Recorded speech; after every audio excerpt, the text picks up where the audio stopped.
Donc, bonsoir à toutes et à tous. Alors, penser autrement la question du développement. Pour aborder ce thème, je pense tout d'abord qu'il est important de ne pas prendre les concepts en soi, comme disent les philosophes. Le développement en soi, la croissance en soi, à mon sens, ça n'existe pas. Il existe en revanche des modèles de développement, des modèles de croissance. Et aujourd'hui, ils sont absolument inséparables, ou au minimum dominés et surdéterminés, par le capitalisme, par sa logique, par ses objectifs et ses critères. Or, nous vivons une période de notre histoire marquée par des défis majeurs. Défis technologiques, sociaux, économiques, géopolitiques, écologiques, culturels, etc., etc. La crise systémique globale que nous vivons est le symptôme que dans sa logique de rendement financier, de guerre économique mondialisée, le capitalisme ne peut y faire face que par des voies catastrophiques pour les peuples. La multiplication des conflits armés l'illustre dramatiquement. L'évolution technologique sous contrainte de rentabilité alimente le chômage. La course au profit engendre des dégâts dramatiques pour les écosystèmes, à tel point qu'on peut affirmer, en tout cas que j'affirme ce soir, que par ses mécanismes les plus fondamentaux, le capitalisme n'est pas écolo-compatible. Or, la réponse aux défis écologiques détermine l'avenir même de l'humanité. C'est dire à quel point la prise en compte de dimensions qui sont aujourd'hui absentes ou marginales dans les processus de décision doit être considérée comme incontournable. Plus largement, le modèle de développement correspondant aux enjeux de notre temps doit se définir inséparablement comme social, écologique, démocratique et solidaire. Il doit intégrer le long terme et rompre avec la myopie inhérente à la logique des marchés. Ce résumé constitue en quelque sorte le fil rouge de ce que je vais développer maintenant. Mais en préalable, je veux insister sur un fait. Dès aujourd'hui, des millions de gens, dans les régions, plus globalement en France, en Europe et dans le monde, font la démonstration concrète qu'ils pensent la question du développement autrement. Acteurs de l'économie sociale et solidaire, créateurs de coopératives, initiateurs de circuits courts, animateurs de structures associatives ou de Fab Lab, catalyseurs de crowdfunding pour porter des projets solidaires, promoteurs d'approches nouvelles dans l'économie de partage, même si nous savons que sur le thème de l'économie de partage, il y a aussi une partie de l'économie de partage qui est complètement dominée par les tenants de l'économie marchande la plus libérale, confère l'ubérisation. Mais enfin, ils sont nombreux, celles et ceux qui s'investissent concrètement dans les logiques alternatives au système dominant. De surcroît, les luttes démontrent aussi la force montante d'une vision différente du développement, avec la très grande diversité qui caractérise ce rassemblement. Ces différentes visions alternatives, parce qu'il y en a plusieurs, il y en a même beaucoup, sont très présentes dans les débats de Nuit debout. Mais elles sont présentes aussi dans les luttes pour le retrait de la loi travail. Cette dernière est une caricature de la logique du modèle dominant. L'objectif central est celui de la rentabilité du capital. Tout doit lui être subordonné et les fameuses réformes structurelles du marché du travail, qui sont, rappelons-le, un des principaux axes stratégiques de l'Union européenne telle qu'elle se construit aujourd'hui et dans lesquelles s'intègre le projet gouvernemental, conduisent immanquablement à la régression des garanties collectives des salariés, au dumping social, à l'aggravation de la précarisation.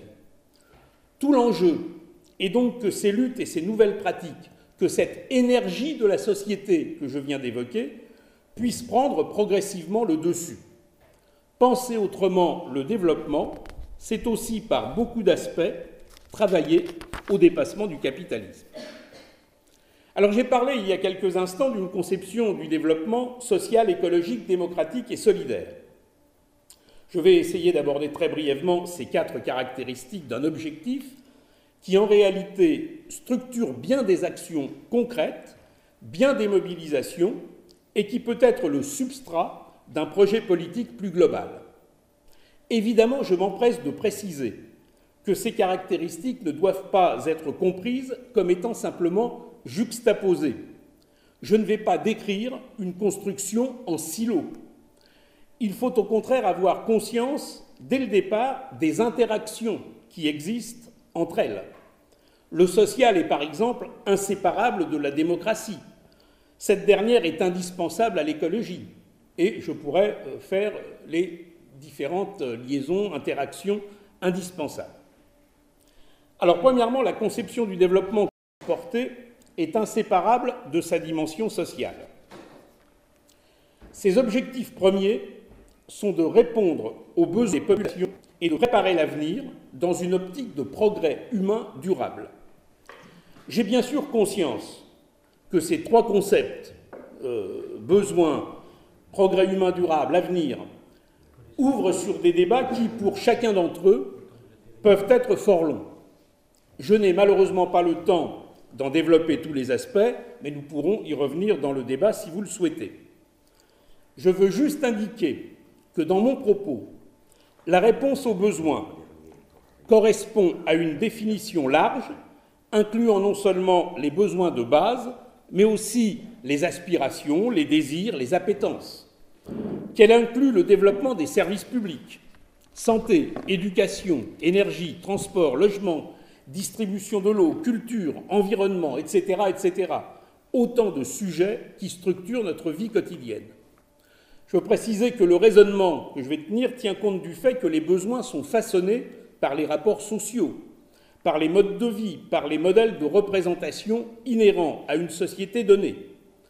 Il tient compte, ce raisonnement, de la nécessité de mener une bataille avec des dimensions administratives, juridiques, fiscales, mais aussi une bataille de conviction contre les déformations engendrées par le développement depuis des décennies du modèle consumériste productiviste. À ce propos, il me semble important de lier les 2 termes et de ne pas oublier que le consumérisme et le productivisme sont les 2 faces d'une même médaille, celle de la suraccumulation financière. Le modèle consumériste est fondé sur la recherche d'un turnover aussi rapide que possible des produits pour soutenir les ventes et les profits. La consommation et la production sont ainsi étroitement articulées, même si elles ne se font pas dans les mêmes pays. L'une tirant l'autre, l'autre nourrissant l'une. Ainsi, dans la logique consumériste productiviste, le moteur réel n'est pas la satisfaction des besoins, mais la maximisation des profits. C'est tellement vrai que depuis des années, ce modèle est structuré par les pratiques de l'obsolescence programmée qui poussent à la surconsommation par nécessité de remplacer les produits et qui poussent au gâchis de matière et d'énergie.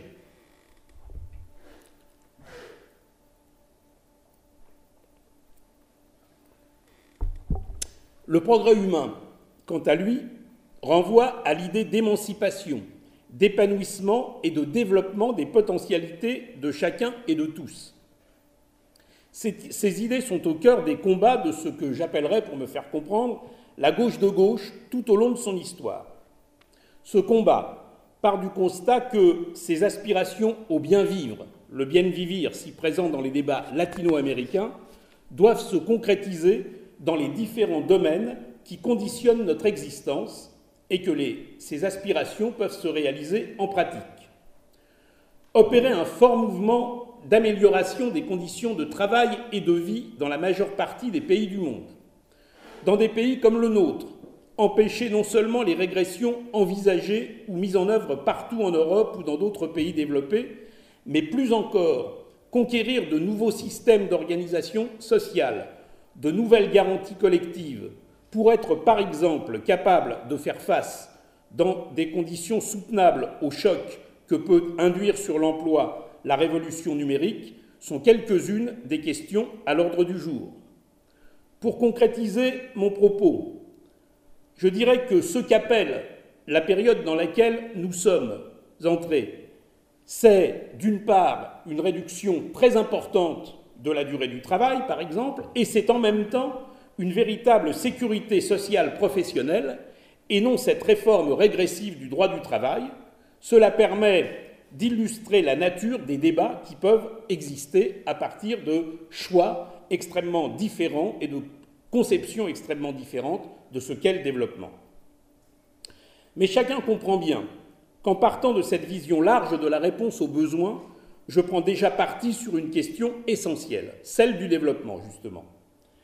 Les besoins aujourd'hui non satisfaits sont immenses.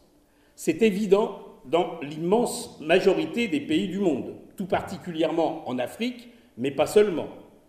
Cela reste une réalité forte dans les pays développés. C'est encore plus réel si on tient compte des projections démographiques aujourd'hui quasi certaines. 9 milliards d'êtres humains en 2050 contre 7 aujourd'hui, 72 millions d'habitants pour la France au même horizon contre 64. En revanche, la façon de répondre à ces besoins nouveaux et donc le modèle de développement est bien au cœur de la question. Deuxième élément, la dimension écologique est au cœur du nouveau mode de développement qu'appelle l'issue à la crise systémique. Le développement dont nous parlons doit être soutenable et durable. Il doit se caractériser par une gestion maîtrisée de l'impact écologique des activités humaines.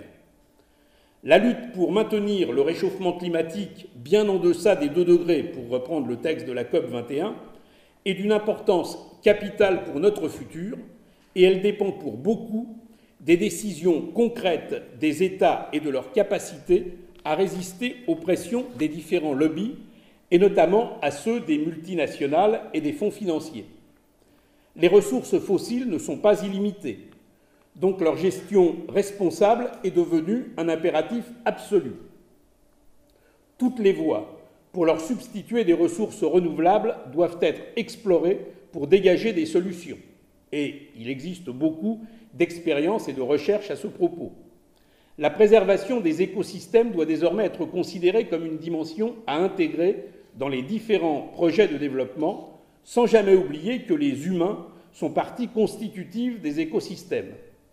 La sauvegarde de la biodiversité doit figurer en bonne place dans nos préoccupations. Je le répète, nous devons gagner l'instauration de critères de gestion, d'évaluation et de décision, intégrant pleinement ces impératifs, aujourd'hui absents ou marginaux. Et nous savons que c'est l'objet d'une lutte, d'un combat. Tout cela débouche en particulier sur la nécessité absolue de transformer les modèles productifs. Et je voudrais en dire quelques mots, parce que c'est peut-être une des choses un peu spécifiques que je peux apporter ce soir. La production reste évidemment indispensable pour répondre aux besoins, mais un renouvellement de son approche est nécessaire à toutes les étapes. Il ne surgira pas d'un coup de baguette magique. Nous le concevons comme un processus, ce renouvellement, mais un processus impliquant de l'ambition et de la volonté pour que ces délais soient les plus réduits possibles. Les caractéristiques de cette nouvelle approche peuvent être résumées de la façon suivante. Elle doit être fondée sur une généralisation de l'éco-conception. Cela signifie qu'en rupture avec la logique de l'obsolescence programmée dont j'ai parlé, la conception des produits doit être orientée par les impératifs de qualité, de durabilité et de modularité, la modularité visant à intégrer les améliorations technologiques sans être obligé d'acheter un nouveau produit. Elle doit être aussi marquée par une gestion économe des matières premières, des matériaux et des ressources naturelles. La préoccupation de leur substituabilité pour éviter les ruptures écologiques doit se manifester avec force, comme dans le cas, par exemple, de la chimie végétale, ce qui suppose un immense effort de recherche. Bien évidemment, la lutte contre les pollutions de toutes sortes doit être une priorité majeure, comme la recherche de la plus grande efficacité énergétique. La gestion et le recyclage des matériaux, des composants et des déchets doit être conçu dès l'origine du produit. La création de filières de réparation et de maintenance doit être accélérée. Elle constitue l'une des caractéristiques novatrices de cette nouvelle approche. Dans une logique d'économie circulaire, il faut développer les mises en réseau pour organiser la complémentarité des besoins et les coopérations mutuellement profitables, car les déchets des uns peuvent et doivent devenir les matières premières des autres. De même, la création d'écosystèmes industriels, rapprochant sur un même site ou sur des sites proches des entreprises intégrées à un tel cycle, permet de minimiser les contraintes de transport et de créer des synergies en matière énergétique et dans les consommations de fluides. Il en va de même du développement de l'économie de la fonctionnalité, associant étroitement produits et services dans l'optique de favoriser leur utilisation partagée.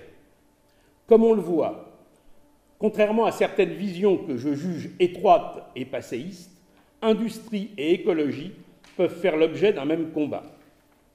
Troisième item, des avancées démocratiques sont absolument indispensables pour donner force à cette action pour un nouveau mode de développement. Il ne s'agit pas d'une figure de rhétorique, mais d'un point de passage obligé.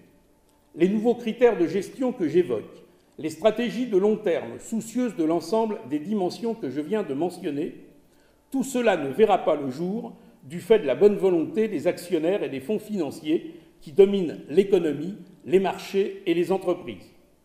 Des pouvoirs nouveaux pour les salariés et, dans certaines configurations, pour les élus territoriaux ou encore pour les associations, sont déterminants pour définir, selon d'autres conceptions, les stratégies et l'efficacité sociale des gestions et des investissements. Je ne vais pas me lancer ici dans une énumération programmatique des mesures à concrétiser, mais cela va, à titre d'exemple, de l'avis obligatoire et pas seulement consultatif des comités d'entreprise sur les grands projets stratégiques, au renforcement du rôle des associations dans les enquêtes d'utilité publique, en passant par le développement des entreprises de l'économie sociale et solidaire, ou encore par le développement de formes de propriété publique ou de moyens de maîtrise sociale sur des entreprises ou des activités particulièrement essentielles. Quatrième et dernier point, les nouvelles voies du développement doivent être marquées par la logique de solidarité. Elle doit se substituer progressivement au paradigme du tout concurrence, du libéralisme triomphant. Là encore, il s'agit d'un sujet immense que je ne pourrais qu'effleurer pour tenir mon temps de parole. Pour dire les choses de manière ultra ramassée, soulignons quelques idées clés. D'abord, évidemment, la solidarité est une valeur à laquelle nous sommes moralement attachés. Être ensemble pour affronter les problèmes à l'opposé du chacun pour soi individualiste, c'est une vraie valeur de gauche. Mais mon propos va beaucoup plus loin. Aujourd'hui, face aux défis que j'ai évoqués, nous ne pouvons pas trouver de solution autrement qu'en mettant nos intelligences et nos forces en commun. C'est évident pour le défi climatique, évident pour le défi des migrations, évident pour le défi de la réponse aux besoins, évident pour le défi d'une transition énergétique réussie. En réalité, nos sorts sont totalement liés. Nous sommes solidaires au sens où deux pièces mécaniques le sont. Quand l'une bouge, ça se répercute sur l'autre. C'est aussi une des caractéristiques de la mondialisation à l'ère de la révolution numérique. Le modèle du type « je gagne contre toi » est désormais obsolète. Il ne fait que des perdants. L'Allemagne fait des excédents commerciaux structurels depuis des années. Elle plombe ainsi une bonne partie de l'Europe et se plombe avec elle.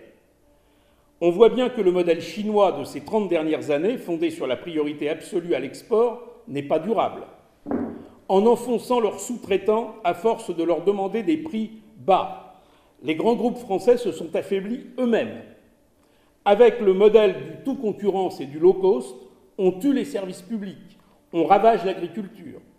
C'est le modèle de l'OMC, l'Organisation mondiale du commerce, et des traités de libre-échange type TAFTA et autres, qui est à remettre en cause dans la recherche de modèles plus relocalisés et plus coopératifs.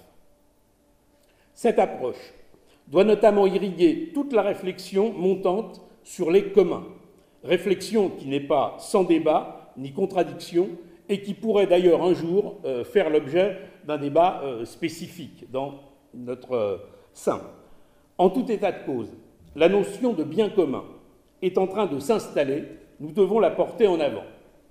En conclusion, je voudrais dire que nous devons prendre conscience que l'émergence de cette nouvelle conception du développement transforme profondément le débat sur les relations entre croissance et décroissance.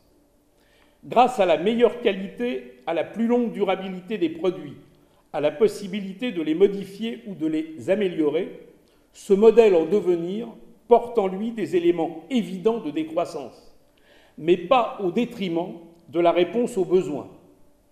À l'inverse, plus économe et plus efficace, il permet de dégager des ressources pour des dépenses sociales accrues et créatrices de nouveaux emplois. Plus auto-centré, dans le cadre d'un processus de relocalisation, il permet aussi des créations d'emplois dans le secteur productif. Bref, il ouvre aussi la voie à une nouvelle croissance. À l'opposé du modèle de la mondialisation néolibérale, fondée sur le dumping social, fiscal et environnemental, il est un des facteurs permettant d'engendrer une spirale vertueuse de développement. Je vous remercie de votre attention. Merci beaucoup.